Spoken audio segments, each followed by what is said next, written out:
E aí, tá todo mundo bem? Legal. Bom demais estar com vocês hoje aqui, uma alegria muito grande. Isso aí, irmão, é nóis. Eu sou, como falou, de São Paulo, sou líder do Relevance. Relevance é parte dessa família também, então posso dizer que hoje eu estou em casa. Então me sinto muito honrado e muito feliz de estar com vocês aqui hoje. E hoje me colocaram um pouco numa fogueira aqui, que eu vou ter que falar sobre vergonha, gente. E eu vou começar falando que eu já estou com vergonha agora, tá? Então, vocês, por favor, tenham paciência comigo, mas quero compartilhar com vocês um pouco sobre vergonha, o que a palavra de Deus fala sobre isso. Acho que esse é um mês interessante para a gente começar a nossa série de mensagens sobre o socioemocional, porque não sei se vocês sabem, setembro é conhecido agora aqui no país como Setembro Amarelo, que é o mês de prevenção contra o suicídio, né? Foi por isso que vocês fizeram a série, Tiagão? Ou não? Não, né? Mas conciliou, tá vendo só, gente? Espírito Santo é forte, né? Então, Setembro Amarelo, desde 2015, é o mês de prevenção contra o suicídio. Por isso que acho que é muito legal, nesse mês, a gente poder entrar e falar um pouco sobre inteligência socioemocional. Eu queria começar falando o seguinte, né? 3 coisas para vocês, que todos sentem vergonha, né? Acho que todo mundo aqui sente vergonha em alguma coisa, ou já sentiu vergonha de alguma maneira. Todos temos medo de falar sobre o assunto quando a gente tem vergonha. E quanto menos falamos sobre ela, mais ela tem controle sobre nós. Então a vergonha, ela precisa de 3 coisas para ela crescer e escapar do nosso controle: segredo, silêncio e crítica. Acho que hoje a gente vive numa sociedade, o New York Times fala, né, eles lançaram uma reportagem esses tempos atrás, que fala que hoje nós somos a geração da vergonha. Nós vivemos uma geração de vergonha. Porque todo dia a gente acorda e a gente olha para alguma coisa da nossa vida e a gente acha que não está bom o suficiente. Você acorda e você fala às vezes, eu não sou inteligente o suficiente, eu não sou bonito o suficiente, eu não tenho dinheiro o suficiente, eu não tenho o carro que eu gostaria de ter, eu não tenho o emprego que eu gostaria de ter, eu não tenho a formação que eu gostaria de ter, não terminei meu MBA ainda, eu não terminei minha faculdade ainda. E a gente então o tempo inteiro, a gente está se comparando com os outros, isso leva para a gente ter vergonha. Né, eu lembro que quando eu estava na escola, a gente costumava, muitas vezes a gente não abre as coisas que a gente tem para falar no nosso coração, aquilo que a gente está sentindo, porque a gente teme ser rotulado por aquilo, né? Então muitas vezes o nosso motivo de vergonha é algo que a gente teme ser rotulado por aquilo. Na escola, todo mundo tinha um apelido, não é verdade? Vira para quem está do seu lado agora e fala o apelido que você tinha na escola. Estou brincando, gente, não precisa não, viu? Não precisa falar não. Eu vou contar o meu para vocês. Tô brincando, não vou contar não, gente, porque apelido de escola fica na escola, né? O que acontece na escola fica na escola, não é isso? Mas eu me lembro assim, criança é meio maldosa com um apelido, né? Criança em escola. E eu tinha um apelido que eu achava interessante lá na minha escola.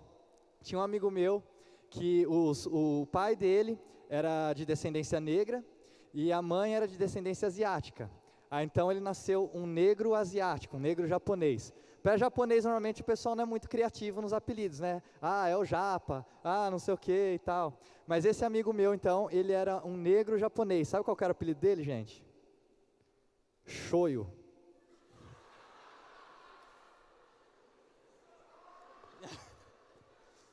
Essa eu achei criativa, né? Vocês não acharam também, gente? Bem criativo esse apelido, né? Então, às vezes, além de maldosas, crianças também são criativas, né? Mas eu me lembro assim que uma das coisas que eu sempre gostei muito de fazer foi praticar esportes. Desde a minha infância, meu sonho de infância era ser jogador de futebol. Eu não sei se tem alguém que teve esse sonho também, mas como vocês podem ver, eu estou aqui hoje, então não deu certo. Quer dizer que talvez eu não seja tão bom quanto eu gostaria de ser, né? Mas esporte é um negócio que as pessoas vivem muito altos e baixos, né? Então um dia o cara é adorado, no dia seguinte ele é extremamente criticado, ele é extremamente colocado para baixo, né? A mídia bate no cara e tal. Um dia o cara é adorado, no dia seguinte não. E um dos esportes que eu gosto muito de acompanhar é futebol americano. Tem gente que gosta de futebol americano ou não? Tem uma galera aí, galera animada, né? Então, teve um ano que eu estava assistindo, eu não me lembro muito bem se foi ano passado ou ano retrasado. Eu lembro que eu assisti esse jogo, eu estava em Campo Grande, Mato Grosso do Sul, eu lembro até onde eu estava. E eu queria passar um trecho desse vídeo para vocês e depois explicar um pouco. Esse foi um jogo de, como digamos assim, quartas de final da NFL, da Liga de Futebol Americano. E aí aconteceu um milagre. Foi um milagre conhecido como Minnesota Miracle, esse lance. Depois você pode até pesquisar na internet. Eu queria passar esse lance para vocês verem e depois eu vou explicar, tá bom? Pode jogar o vídeo aí na tela, por favor.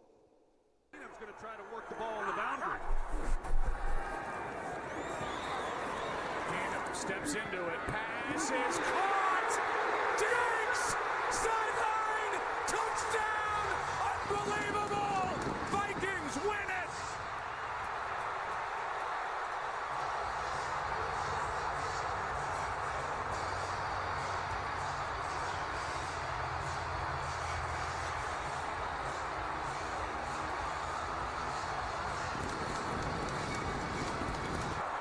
See Marcus Williams here, he has a shot. I'm not sure really what he's thinking, Joe. He comes in, he's got him dialed in, and he just, all he's got to do is make a play. And even if he catches it, you tackle him in bounds, the game is over. And I know Diggs, he's catching this, he's expecting somebody to hit him. Dá uma pausa nessa cena aí, pode deixar nela aí, por favor. Deixa nessa cena aí, por favor. Volta um pouquinho só, deixa naquela cena aí. Aí, essa daí. Então, galera, deixa eu explicar para vocês. Como vocês podem ver pela reação dos jogadores, da torcida, foi uma jogada importante, né? Aí você não entende, você não fala nada, fala, meu, não vi nada demais acontecendo. Então, deixa eu explicar para vocês o que aconteceu nessa jogada. Essa jogada foi uma quartas de final da NFL, então como eu falei, e ali como vocês podem ver, o tempo do futebol americano, ele é dividido em 4 períodos, né? Então a gente está no 4º período e faltava alguns segundos para terminar o jogo. E o time de Minnesota estava perdendo por 2 pontos, faltava acho que 10 segundos para terminar a partida. E o que acontece então? Só para você, deixa eu ver se eu consigo explicar para todo mundo entender bem, tá? Um touchdown, que é o que ele fez, vale 6 pontos e você tem mais um chute extra que vale 7. Eles estavam perdendo por 2, certo? E aí tem também a oportunidade que você pode na NFL para marcar ponto, você chuta de longe. E aí tem que passar por cima da trave, né? Quando ela passa por cima da trave, vale 3 pontos. Tá? Então eles estavam perdendo por 2, então eles podiam tentar o chute que valia 3. Só que o que acontece? Onde começou a jogada estava muito longe. E só faltava coisa de menos de 10 segundos para acabar o jogo. E o que acontece no futebol americano? Se o cara ele é derrubado dentro do campo, o tempo continua correndo. Aí os caras têm que posicionar rápido e tinha que tentar chutar, e eles não tinham mais tempo para pedir. Agora, se ele consegue fazer a jogada, ele pega a bola e sai do campo, ou o jogador, se ele consegue sair do campo, aí o tempo para. Aí eles conseguem organizar e ele conseguiria dar o chute de 3 pontos. Essa jogada foi uma jogada praticamente impossível, ela ficou marcada na NFL. Teve alguém que viu essa jogada aqui ao vivo ou não? Ah, tem gente que assistiu. Então ela ficou marcada, ó, que assistiu, foi emocionante ou não foi? Foi, né? Porque foi um dos lances mais importantes da história da NFL, esse aqui, porque foi um negócio inacreditável. Então, se o cara fosse derrubado dentro do campo, o tempo iria correr, não ia dar tempo para eles chutarem, eles iam perder o jogo, o time de roxo, tá? Se o cara que pegou a bola, ele conseguisse pegar a bola e sair para fora do campo, aí o que aconteceu? O tempo ia parar, o time dele ia conseguir posicionar de novo, ele conseguiria chutar a bola e fazer 3 pontos. Deu para entender mais ou menos, gente? Tá. Então, agora deixa eu explicar o que aconteceu nesse lance. Esse jogador que tentou dar o bote de branco nele, que tentou derrubar ele foi, de certa maneira, inteligente.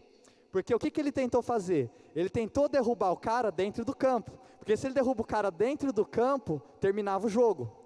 Então ele fechou por fora, ele foi tentar derrubar o cara, só que ele não conseguiu. Aí o cara ficou marcado por esse erro aí.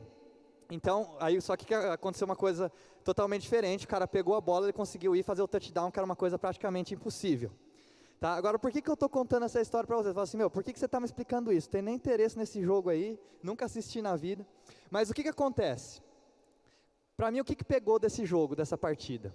No dia seguinte, eu fui abrir os noticiários. O cara que tentou dar o bote de branco, que errou o bote e tal, e fez com que o cara fizesse os pontos e classificassem para as semifinais, ele foi considerado ao longo daquele ano um dos rookies um dos melhores rookies do ano na NFL. Rookie quer dizer novato, né? Então ele tinha acabado de entrar na liga, e ele foi considerado um dos melhores novatos da liga naquele ano. E aí quando chegou no dia seguinte, eu fui ler as notícias, né, sobre esse jogo. E o que falou? O que as notícias falaram? Falavam assim, que se esse cara lá, o que errou o bote, ele não fosse um jogador muito bom pelo resto da carreira dele, ele seria marcado por esse erro que ele fez. Porque foi um lance que ficou na história da NFL. E por que eu estou contando isso para vocês? antes da gente começar a nossa mensagem hoje. Porque eu queria que você entendesse que é isso que o inimigo tenta fazer com a gente. Ele tenta marcar um lance da sua vida para mudar o resto da sua história. Que você fique preso o resto da sua vida nessa história. Eu queria que a gente abrisse as nossas Bíblias em Gênesis 1.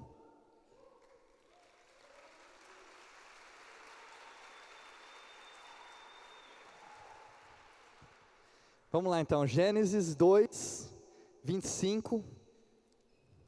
E depois nós vamos ler 3 até o 14, tá? E uma coisa que eu queria que, antes da gente começar, que vocês entendessem, é que o Satanás, o inimigo, o diabo, ele não é um cara muito criativo. Então, na verdade, a mesma estratégia que ele tentou usar desde o princípio, ele tenta usar até hoje com a gente. E eu queria te dar ferramentas hoje para que isso não fosse mais um empecilho para o seu crescimento, tanto espiritual quanto profissional, na sua vida com Deus. Então, ele não é muito criativo. Eu queria que a gente estudasse um pouco como ele agiu antigamente. Você vai ver que é como ele age hoje com a gente também, e como que a gente pode vencer isso, amém? Vamos lá então, Gênesis 2:25 diz assim: o homem e sua mulher viviam nus, e não sentiam vergonha.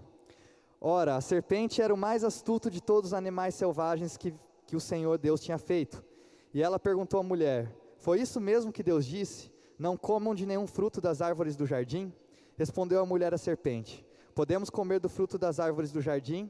Mas Deus disse: não comam do fruto da árvore que está no meio do jardim, nem toquem nele, do contrário vocês morrerão. Disse a serpente à mulher: certamente não morrerão. Deus sabe que no dia em que dele comerem, seus olhos se abrirão, e vocês, como Deus, serão conhecedores do bem e do mal. Quando a mulher viu que a árvore parecia agradável ao paladar, era atraente aos olhos, e além disso desejável para dela se obter discernimento, tomou do seu fruto, comeu e deu ao seu marido, que comeu também. Os olhos dos dois se abriram e perceberam que estavam nus, então juntaram folhas de figueira para cobrir-se. Ouvindo o homem e a sua mulher os passos do Senhor Deus que andava pelo jardim, quando soprava a brisa do dia, esconderam-se da presença do Senhor Deus entre as árvores do jardim. Mas o Senhor Deus chamou o homem perguntando: onde está você? E ele respondeu: ouvi teus passos no jardim e fiquei com medo porque estava nu, por isso me escondi. Deus perguntou: quem lhe disse que você estava nu? Você comeu do fruto da árvore da qual lhe proibi de comer? Disse o homem: foi a mulher que me deste por companheira, que me deu do fruto da árvore e eu comi. Bem parceiro o cara, né? O Senhor Deus perguntou então à mulher: que foi que você fez? Respondeu a mulher: a serpente me enganou e eu comi. Então, a mulher já é mais certinha, né? Pelo menos não justificou do homem. Então o Senhor Deus declarou à serpente: uma vez que você fez isso, maldita é você entre todos os rebanhos domésticos e entre todos os animais selvagens. Sobre o seu ventre você rastejará e pó comerá todos os dias da sua vida. Vamos orar então. Senhor Deus, nós te agradecemos por essa noite. Te agradecemos por tudo que o Senhor tem feito nas nossas vidas, e nós vemos aqui na Tua presença, ó Pai, pedir que o Senhor venha falar aos nossos corações, transformar as nossas mentes, ó Pai, e que essa série que se inicia agora seja algo que nos fortaleça, nos dê ferramentas para que nós possamos ter controle sobre as nossas emoções, Jesus. Em nome de Jesus, amém. Então a gente vê aqui, terminando o capítulo, vem a cultura de culpa, a cultura de acusação, a cultura de vitimismo, né? Uma coisa que eu sempre falo é que uma história, ela sempre tem 3 lados, né? Ela tem o lado A, ela tem o lado B e ela tem a verdade. Porque ninguém nunca conta a verdade, a pessoa sempre, ela conta do seu lado se protegendo, né? E aqui a gente pode ver que quando Deus começou a perguntar para Adão e Eva o que tinha acontecido, um foi passando para o outro, e isso continua até hoje. A gente nunca teve culpa de nada, sempre foi o outro, nunca foi a gente, e sempre tem alguém na história que a gente consegue culpar, e a gente é sempre vítima, e isso começou então desde o princípio, né? E agora a gente vê que Deus, no primeiro capítulo que a gente leu no 25, ele fala que o homem, ele foi feito, né, e Deus, antes de falar sobre a queda, ele trata vários assuntos, mas ele não fala que o homem não tinha medo, ele não fala que o homem não tinha inseguranças, ele fala que o homem não tinha vergonha, né? No capítulo 25 que a gente leu assim que a gente começou, fala que eles estavam nus e não tinham vergonha. Então eu entendo que nós como criação, nós não fomos feitos para ter vergonha. Vergonha é um sentimento que nasceu com o pecado, que nasceu com o discernimento do bem e do mal. Então não foi algo que Deus criou a gente para ter, e é isso que eu queria passar para vocês nessa noite.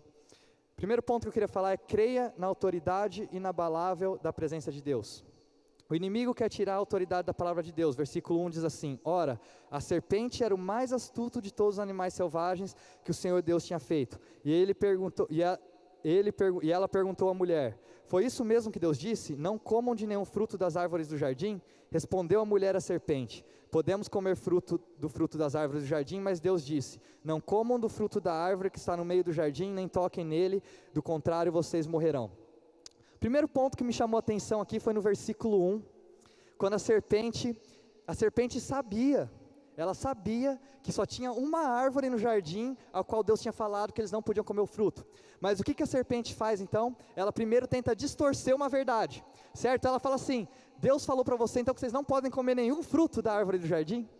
É isso que Deus falou para vocês? Porque o que ele faz? Ele tenta distorcer uma verdade. Então Deus na verdade falou que não podia comer uma, ele fala que não podia comer todas. E hoje muitas vezes isso acontece com a gente, né? A gente tem algumas coisas de princípios cristãos, só que o inimigo tenta generalizar isso na nossa mente, fazendo com que você distorça a verdade e você comece a pensar: poxa, será que é isso? Será que isso está acontecendo mesmo? Mas aí o que acontece? Eva fala: não, é só uma árvore que Deus falou para mim. Então qual foi a estratégia do inimigo nesse momento então? Ele tenta generalizar, porque quando ele generaliza, o que ele faz? Ele traz o foco nosso para aquela única área que na verdade a gente não poderia, certo? Então ele generalizou.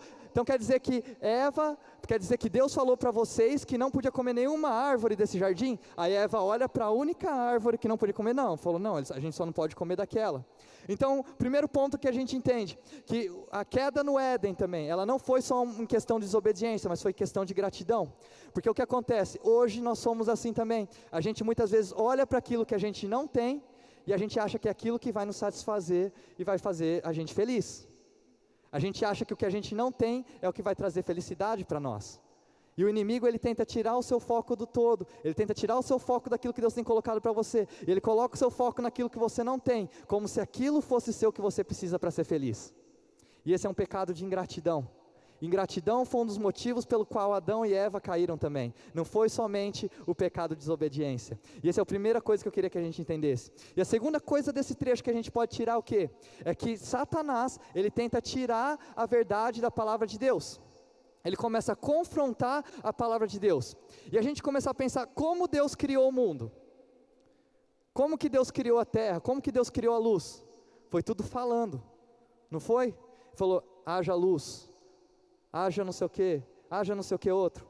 Deus criou tudo, olha o poder da fala. Eu queria que você entendesse o poder da fala, porque tudo o que foi criado através da fala. E esse é o poder que a fala tem nas nossas vidas. E como é que então Satanás pensou? Deus criou tudo através da fala. Como é que eu vou quebrar tudo? Vai ser através da fala também. Então como é que ele começou a gerar a queda no coração de Eva? Foi através da fala. Ele começou a tentar tirar o poder da palavra de Deus no coração de Eva. Ele falou assim: nossa, mas Deus realmente disse isso? Sabe, Deus realmente disse que você tem que ter caráter. Deus realmente disse que você não pode adulterar. Deus realmente disse que você não pode roubar. Deus realmente disse que você tem que ser dessa maneira e dessa outra. Porque ele estava tentando tirar a verdade da palavra de Deus. E o que acontece hoje em dia? Se a gente não tem muita consciência da palavra de Deus, a gente acaba acreditando nas mentiras que o diabo coloca na nossa mente. Eu sempre falo assim, eu lia muito a Bíblia, eu sempre li a minha Bíblia, fui cristão minha vida inteira. Mas eu comecei a realmente ter um entendimento da palavra, uma revelação. Eu comecei a realmente ter paixão pela palavra, foi de alguns anos para cá. Foi porque eu entendi, porque parecia que na minha infância, eu tinha a ideia de que a Bíblia era um livro de regras. Porque foi como meus pais às vezes me criaram. Eles falaram: você pode fazer isso, pode falar aquilo outro, a Bíblia fala isso, fala aquilo outro. Então eu entendi a Bíblia como um livro de regras. E acho que muitos de nós às vezes temos a Bíblia hoje como um livro de regras. Muitos de nós também às vezes temos a Bíblia como um livro que nos ensina como chegar no céu, né? Então eu vou estudar a Bíblia porque a Bíblia vai me ensinar como chegar no céu. Mas quanto mais eu estudo a Bíblia, quanto mais eu estudo o ser humano, quanto mais eu estudo a psicologia, o que eu começo a entender? Eu começo a entender que na verdade a Bíblia, ela não é um livro de regras, a Bíblia não é um caminho de como ir para o céu, mas a Bíblia na verdade foi um manual que o Criador nos deixou de como viver a vida, né? Eu lembro que uma vez eu comprei uma piscina. aquelas piscinas de plástico, não sei se vocês já viram essa piscina, gente. Ela é grande, eu sentava nela assim, vinha água até o pescoço, então dava para tomar um banho de piscina legal. Comprei, joguei lá, comprei, veio numa caixa. A hora que eu abri a caixa e joguei assim, sem brincadeira, saíram mais de 50 peças lá de dentro. E era tudo igual as peças. Falei assim, é tudo branco, tudo parecido. Falei assim, cara, o que é isso? Aí eu pensei, como é que eu vou montar essa piscina? Qual que foi a ideia que me veio? Vou pegar o manual, certo? Peguei o manual, lá tinha tudo explicadinho, aí eu consegui montar a piscina. Por que eu estou falando isso para vocês? Porque a palavra de Deus é um manual que Deus nos deixou de como viver a vida. Então não é um manual que está aqui para te ensinar regras que você tem que viver, ou para ser um fardo para você, mas os princípios da Bíblia são muito pesados, mas tudo o que tem na palavra de Deus, na verdade é Deus ensinando a gente a como ser bem sucedido nessa vida. É como você ter sucesso na sua vida ministerial, como você ter sucesso na sua vida profissional.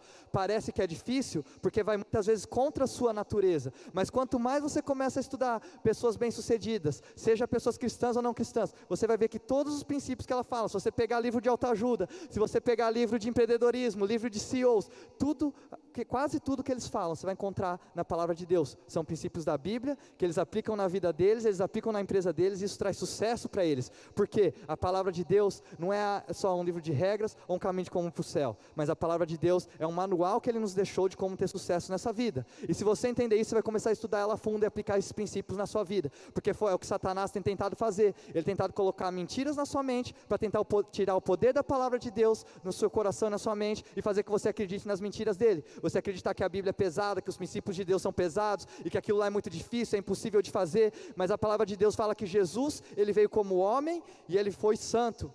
Sabe, Jesus passou pelo que a gente passa, Jesus passou por todas as dificuldades e tentações que a gente passa, mas Ele venceu. Isso quer dizer, se Ele venceu, e o que Ele tinha de ferramentas para vencer, Ele deixou para mim e para você, que é a graça e o Espírito Santo. Então tudo que você precisa para vencer, e ser bem sucedido nessa vida, Jesus deixou. Então se alguém fala que é impossível ser santo, isso é uma mentira, porque Jesus veio como homem, como eu e como você, e Ele viveu uma vida de santidade. Então é algo acessível para nós sim. A única coisa que a gente tem que fazer, é entender a importância que isso tem para nós, a importância que isso tem para o reino, porque o inimigo tem tentado colocar mentiras na sua vida e distorcer a palavra de Deus no seu coração, mas isso não vai mais acontecer a partir de agora, em nome de Jesus, amém?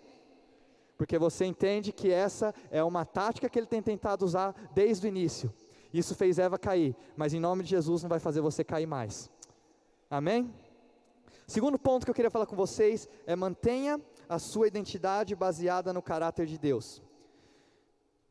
Disse a serpente à mulher: certamente não morrerão. Deus sabe que no dia em que dela comer... caiu aqui. Deus sabe que do dia que dele comerem, seus olhos se abrirão, e vocês, como Deus, serão conhecedores do bem e do mal.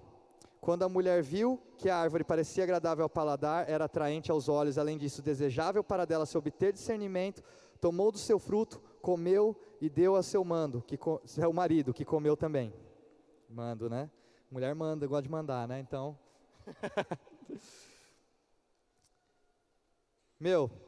quando a gente duvida do caráter de Deus, é muito fácil a gente desobedecer Ele, porque muitas vezes a gente fala assim: Deus é bom, e aí você começa a olhar para a sua vida, e você começa a pensar assim: poxa, será que Deus tem sido bom na minha vida? Eu tenho passado por tanta dificuldade, questão de doença, ou dificuldade na área profissional, na área financeira, e você fala assim, a palavra de Deus fala que Deus é bom, mas Ele não tem sido bom comigo, porque a gente muitas vezes entende ser bom com fazer bondade, e não necessariamente fazer bondade quer dizer que você é bom, certo? Você concorda comigo que um assassino faz bondade também? Certo? Todo mundo faz bondade, isso não quer dizer que isso é uma pessoa boa, mas a palavra de Deus fala que Deus é bom. A gente cantou aqui que Deus é bom, isso é o caráter e a essência de Deus, e quando a gente entende isso, a gente começa a entender que todas as coisas que acontecem na nossa vida, cooperam para o bem daqueles que amam a Deus. Isso não quer dizer que você não vai passar por dificuldades, isso não quer dizer que coisas ruins não vão acontecer na sua vida, mas isso quer dizer que tudo que você passa na sua vida, vai ser transformado para algo bom para o seu futuro. Você crê nisso? Amém? E aí quando a gente começa a entrar então nessa história, a gente vê então o inimigo, ele tentando falar, o que ele fala para Eva? Ele fala assim: se você comer esse fruto, Deus não quer que você coma esse fruto. Por que Deus não quer que você coma esse fruto? Porque se você comer esse fruto, você vai se tornar igual a Ele. Mas ela tinha se esquecido que ela já era igual a ele.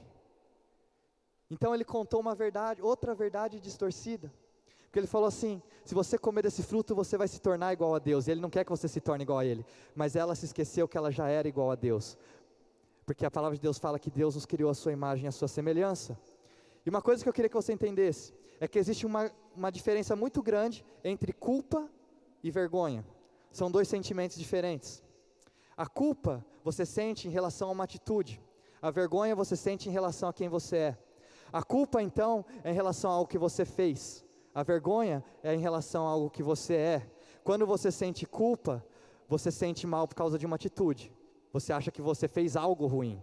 Agora, quando você sente vergonha, você sente que você é uma pessoa ruim. E existe uma diferença muito grande entre culpa e vergonha. Porque culpa, às vezes, é uma porta de entrada para uma restauração. Enquanto vergonha é uma mentira que o inimigo tenta colocar na nossa mente. Faz sentido, gente? Está fazendo sentido para vocês? Então deixa eu contar uma história para fazer mais ainda. Eu lembro que tinha um rapaz, que eu estava ajudando ele, e aí a gente sempre saía para comer e tal, e ele estava passando por um momento muito difícil financeiro.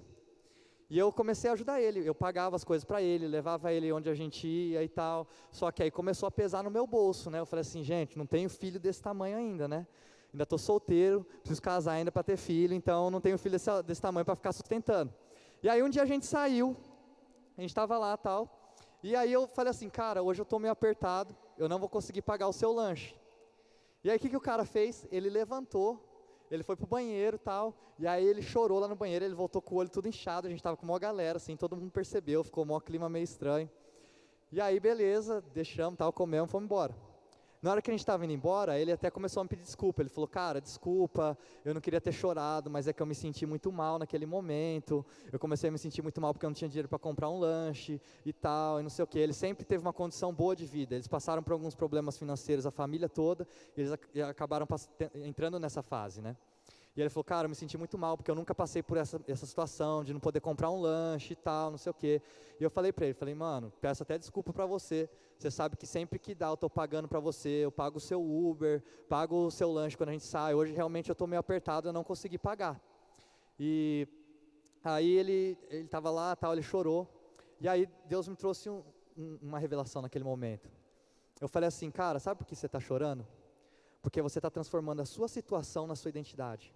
Você está chorando porque você está passando por um momento difícil, e você está sentindo que você é um fracassado. Sabe, mas você não é um fracassado. Você é a realeza de Deus. Deus tem coisas grandes para a sua vida. E o fracasso que você está sentindo é só um momento da sua vida, mas não é quem você é. Mas muitas vezes a gente transforma o momento que a gente está vivendo na nossa identidade, e a gente começa a sentir vergonha por isso. Você começa a olhar para a sua situação, você começa a olhar para a sua vida, ou para situações que aconteceram no passado, e você começa a transformar aquilo na sua identidade, sendo que na verdade são situações pela qual você passou, não fazem quem você é.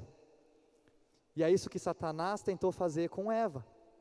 Ele tentou falar assim, você não quer ser igual a Deus? Ele tentou distorcer a identidade de Eva, porque Eva já era como Deus, mas Satanás queria enganar ela e fazer ela pensar que ela podia ser mais. E a gente já é como Deus, porque hoje a gente tem o Espírito Santo dentro de nós, a gente é filho, a gente é filha, a gente é realeza, e tudo que você precisa você já tem. A grandeza já está dentro de você, não existe nada maior do que aquilo que está dentro de você.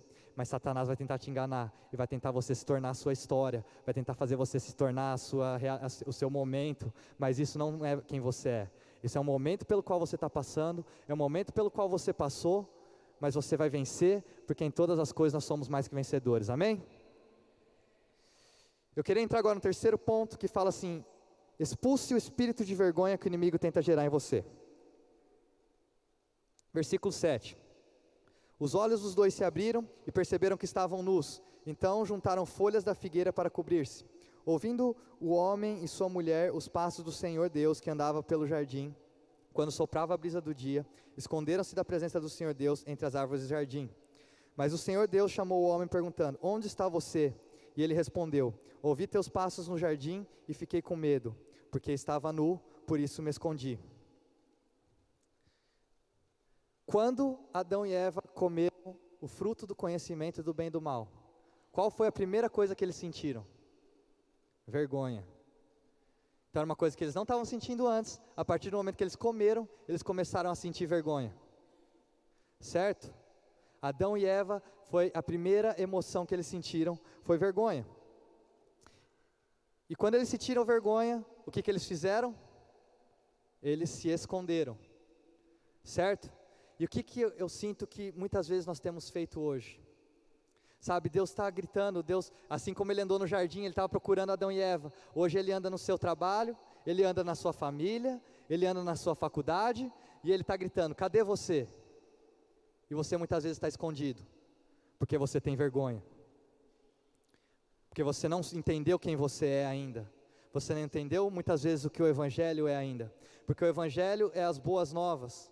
Certo? Se a gente tem uma boa nova, a gente conta para todo mundo, certo? Se você saísse daqui nessa noite agora, eu chegasse para você, te desse um carro, o que você ia fazer quando você chegasse na sua casa? Você ia acordar todo mundo, falar assim, vou te dar uma Hilux aqui hoje. Você ia chegar de Hilux na sua casa, você ia acordar todo mundo na hora que você chegasse, você ia mostrar para todo mundo o seu carro. Sabe por quê? Porque isso são boas novas. Agora, quando a gente fala do Evangelho, que são as boas novas da vida, a gente muitas vezes tem vergonha de falar sobre isso, a gente tem vergonha de falar que a gente é cristão, ou a gente tem vergonha de falar sobre o Evangelho de Jesus. E eu lembro que uma vez isso me bateu muito forte, na época de escola.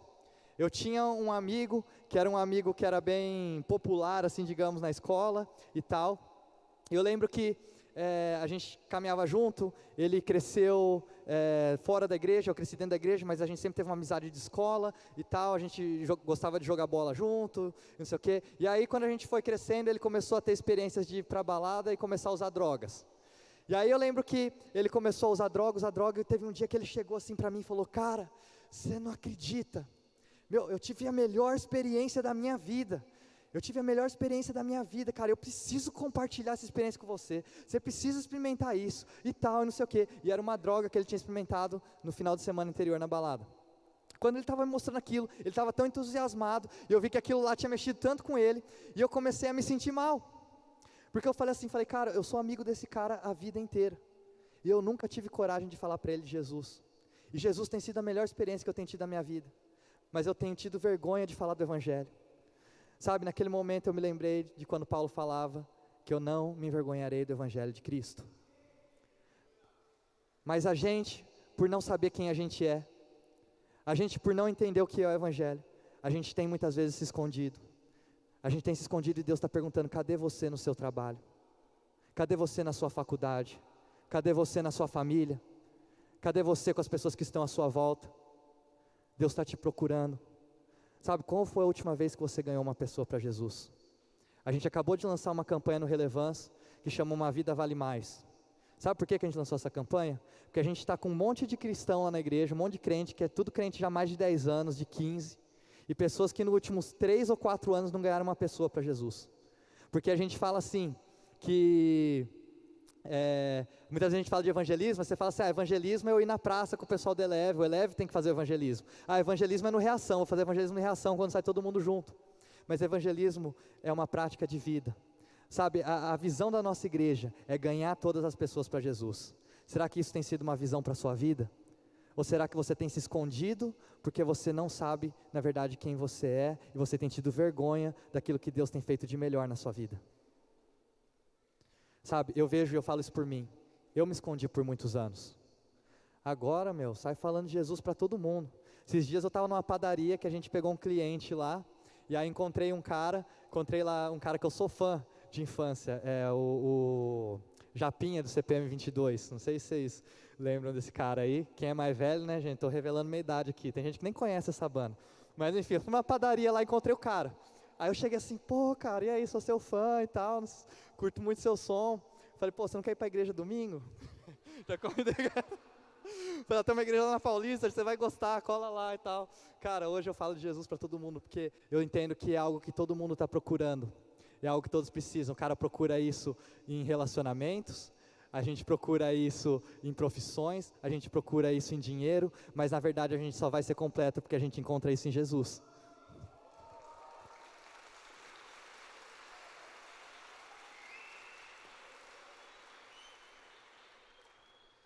Eu lembro que também eu comecei a fazer alguns trabalhos como a gente estava fazendo trabalho em Alphaville, Aí a gente fazia na época um trabalho com um jogador de futebol, tinha alguns cantores sertanejos que frequentavam também, tinha algumas pessoas da alta sociedade que participavam de algumas reuniões, e aí eles me convidavam para ir em alguns encontros deles e tal, e aí eu ia, e eu lembro que eu comecei nessas reuniões e eu ficava muito na minha, porque eu sei assim que são pessoas que às vezes são famosas e tal, eu falei assim, eu não quero ser mais um que chega e fica querendo me aproveitar dessas pessoas, sabe? E então eu ficava no meu canto e tal, não sei o quê, e eu tinha até um pouco de receio de falar de Jesus e tal, não sei o quê, parecia aquele cara chato e tal, e as pessoas, elas compartilhavam entre elas sobre que eu era cristão, sobre o que eu fazia, e aí começava a juntar todo mundo em volta de mim, e aí no momento que antes da festa começar, a gente fazia culto juntos, e a gente adorava a Deus juntos, e para mim era algo muito impactante, porque eram pessoas que eram extremamente às vezes diferentes, tinham diferentes crenças ou diferentes mentalidades, mas elas estavam com interesse naquilo que elas estavam vendo na minha vida.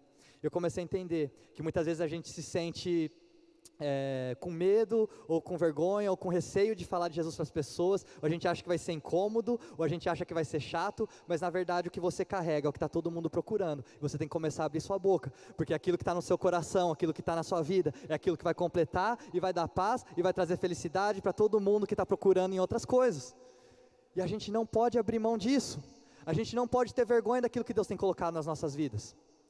E aí quando o pastor Marcos, ele chegou para mim e ele pediu para eu falar essa noite aqui sobre vergonha. Eu fiquei pensando assim, cara, falar sobre vergonha, o que eu vou falar?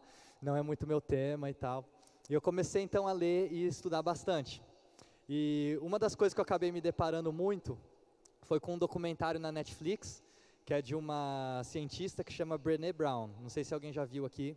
E ela estuda muito sobre vulnerabilidade, porque ela fala que a vulnerabilidade é o segredo para a gente ter uma vida bem-sucedida. Eu queria só ler uma frase para vocês que ela lê nesse texto. É um texto de Theodore Roosevelt.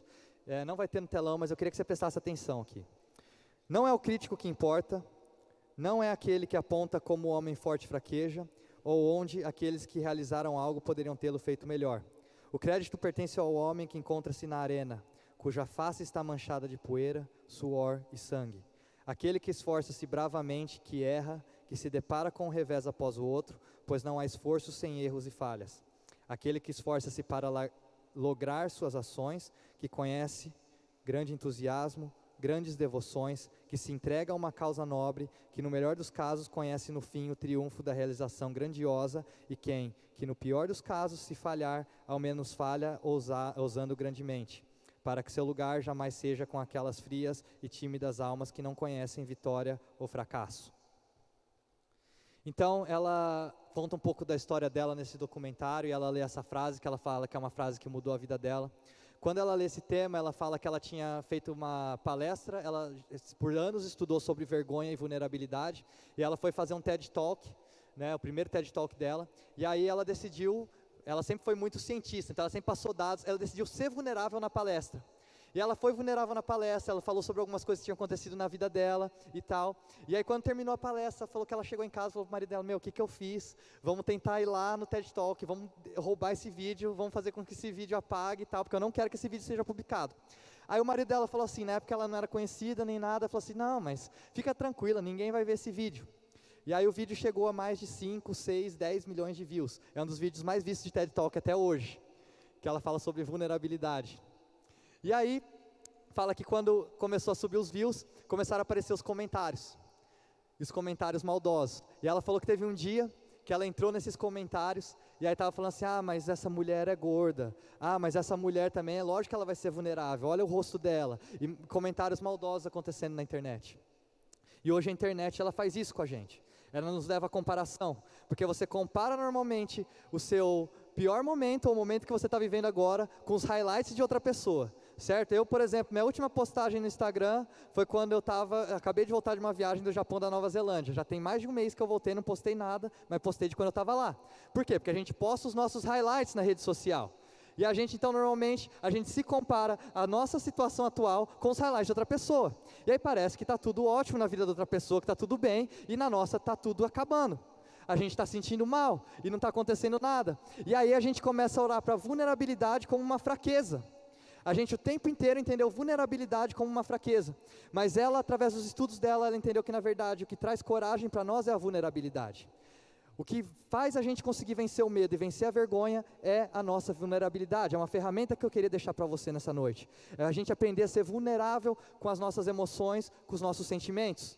Então ela fala que ela estava passando por esse momento, e aí quando ela estava nesse dia, ela começou a entrar na internet, e ela caiu nessa fase de Theodore Roosevelt, e ela entendeu. Ele fala aqui sobre a arena, e fala que muitos de nós ficamos sentados na arquibancada, e a gente nunca vai entrar na arena, mas ela fala que aqueles que entram na arena, aqueles que têm coragem de ser vulnerável. Ela fala que as empresas chegam para ela e falam assim: você consegue falar sobre outro assunto? Aí eles pedem para ela falar sobre criatividade, inovação e transformação. Ela fala assim: como é que eu vou falar de criatividade se na sua empresa não existe um ambiente onde as pessoas possam falhar? Não tem como a pessoa ser criativa se ela não pode errar. Não tem como a pessoa inovar se ela não tiver a oportunidade de falhar. E hoje a gente tem tanta vergonha de errar, a gente tem tanta vergonha de falhar, a gente tem tanto medo de dar errado que a gente nem tenta, e a gente fica sempre sentado na arquibancada. Mas Deus tem chamado a gente para a arena, porque Ele quer extrair coisas de você que estão dentro da sua vida, dentro do seu coração. Mas aquele medo, aquela vergonha que está dentro de você muitas vezes te paralisa. Mas Deus hoje te chama para o seu destino. Deus hoje te chama para algo maior e algo grande, porque a gente tem que aprender que ser vulnerável não é ser fraco, mas ser vulnerável é ser corajoso.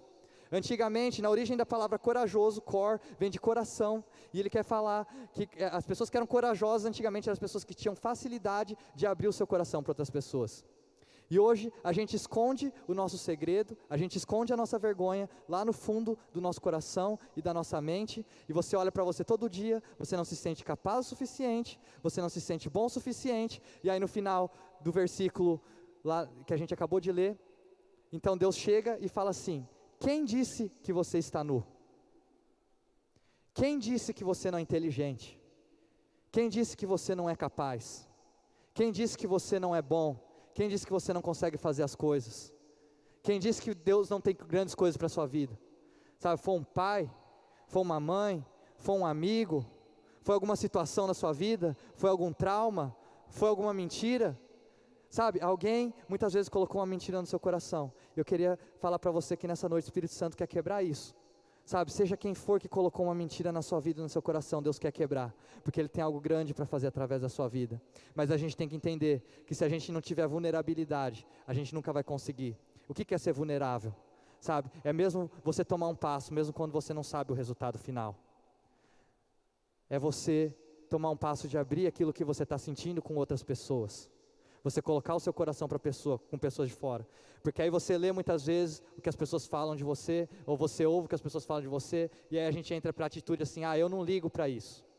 É lógico que a gente liga. Nós biologicamente fomos ligados para ligar para dar opinião alheia. Mas o que Deus fala para vocês, o que Deus fala para nós, não é que a gente não tem que ligar, não ligar, mas a gente tem que saber qual opinião conta para nós. Com qual pessoas nós vamos compartilhar aquilo que está no nosso coração?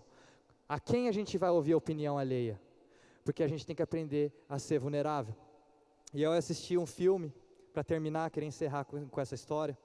Eu assisti um filme que chama Extraordinário. Não sei se vocês já viram esse filme.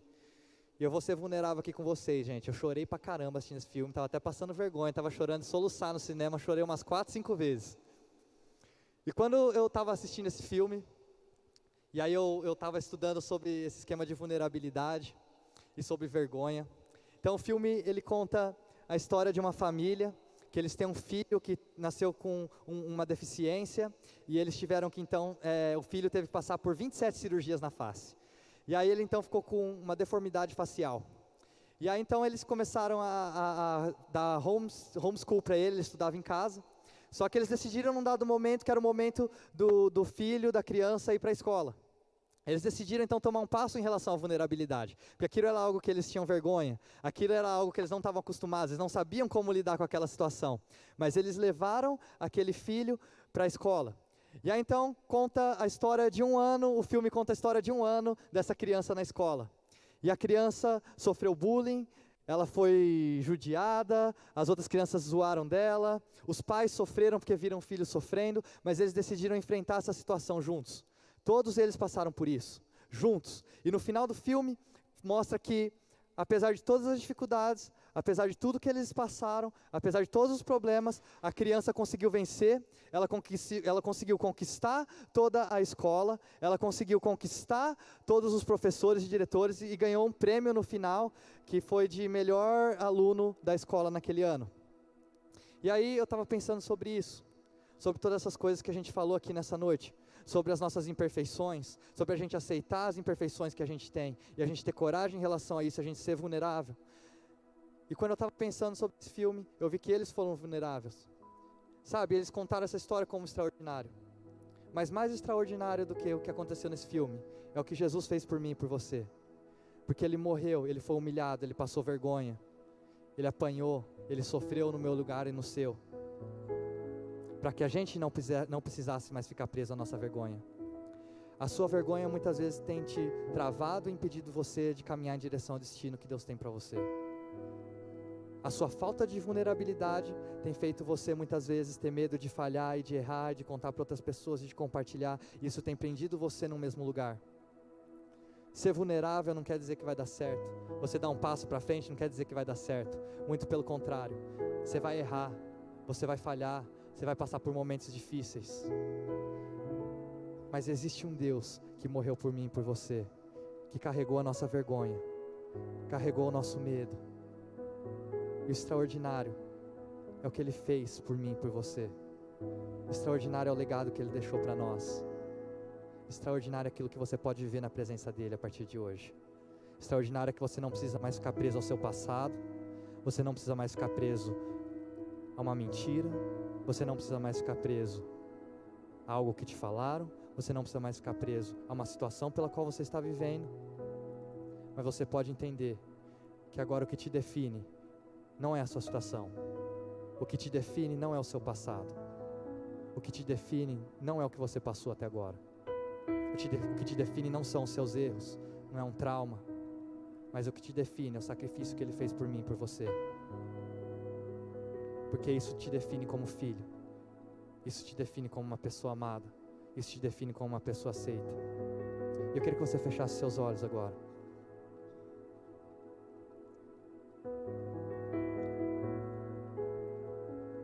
Eu não sei pelo que você tem passado, eu não sei pelo que você passou, mas eu sinto que o Espírito Santo, Ele quer trabalhar algo no seu coração, na sua mente. Hoje a vergonha, ela é o centro de coisas como a depressão, compulsão alimentar, suicídio, a comparação.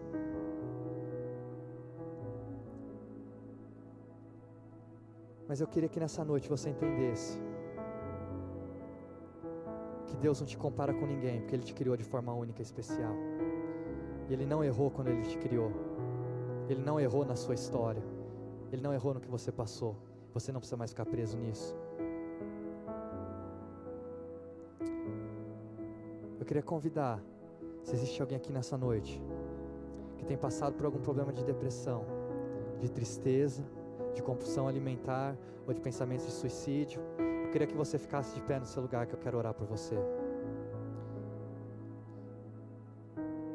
Se existe alguém que necessita de cura na alma nessa noite, fique de pé no seu lugar.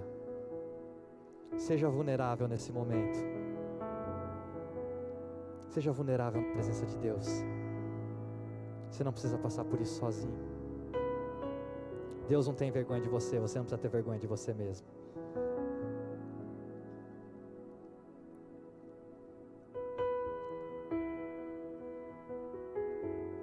Fique com seus olhos fechados. Espírito Santo, estás bem-vindo nesse lugar.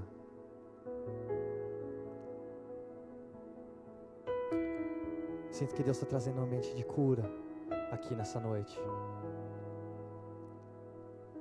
Se você tem sentido algum desses sintomas,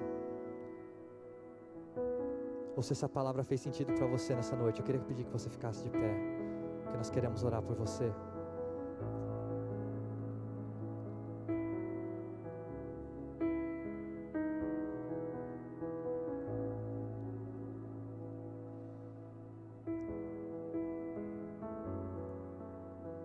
Começa a sentir a presença do Espírito Santo.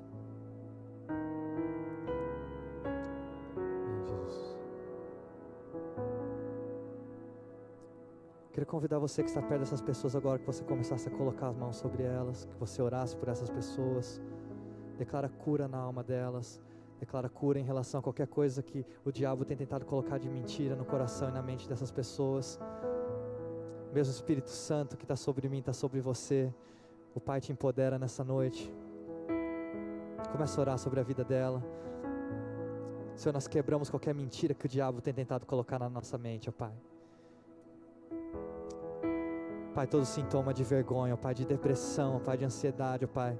Qualquer coisa emocional que tem nos abalado, ó Pai. Senhor, que o Senhor venha tirar desse lugar nessa noite, Pai. Senhor, venha tirar das nossas mentes e dos nossos corações, ó Pai. Como é difícil a gente aprender a lidar com as nossas emoções, ó Pai. Como é difícil para nós aprendermos a lidar com as mentiras que o diabo tenta colocar na nossa mente, Senhor Deus, ó Pai.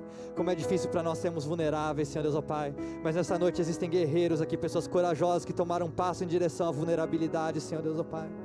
Senhor, começa a tocar essas mentes, esses corações agora, ó Pai, trazer cura, Senhor, em nome de Jesus, Senhor Deus, ó Pai. Pai, vem mover algo sobrenatural, Teu Espírito Santo aqui nessa noite, ó Pai. É apenas o início de algo grande que o Senhor tem para fazer nas nossas vidas, Senhor. Nós cremos naquilo que o Senhor tem, Pai. Nós cremos que o Senhor é um Deus vivo, Pai. Nós cremos que o Senhor é um Deus real, Pai. Que o Senhor é um Deus que não falha, Senhor Deus, ó Pai. E nós declaramos nessa noite, Senhor Deus, ó Pai, que não é uma falha, ó Pai, que vai marcar nossa história, ó Pai. Não é um momento, Senhor Deus, ó Pai. Não é um trauma, Senhor Deus, ó Pai, que vai marcar quem nós somos, Senhor Deus, ó Pai, mas o que marca, ó Pai, a nossa identidade, ó Pai, é aquilo que o Senhor fez por nós, ó Pai, é aquilo que o Senhor tem feito nas nossas vidas, Senhor Deus, ó Pai. Nós falamos que a nossa identidade é de filho, Senhor Deus, ó Pai. Toda culpa é lançada fora agora em nome de Jesus, Senhor Deus, ó Pai. Toda vergonha é lançada fora agora em nome de Jesus, Senhor Deus, ó Pai. Toda tristeza é lançada fora agora em nome de Jesus, Senhor. Pai, nós declaramos cura sobre este lugar nessa noite, ó Pai. Nós declaramos cura sobre este lugar nessa noite, ó Pai. Que isso aqui não é só mais um culto, ó Pai, mas quando nós temos um encontro contigo, nós somos transformados, Senhor. Pai, nós clamamos pela transformação do Teu Espírito Santo nas nossas vidas, Senhor, Pai. Vem encher esse lugar com a Tua presença, ó Pai. Vem com o Teu reino sobre este lugar, Senhor Deus, ó Pai. Nós declaramos cura, Senhor Deus, ó Pai, sobrenatural do Teu Espírito Santo se movendo aqui agora, Senhor, em nome de Jesus, ó Pai. Vem, Espírito Santo, vem, Espírito Santo.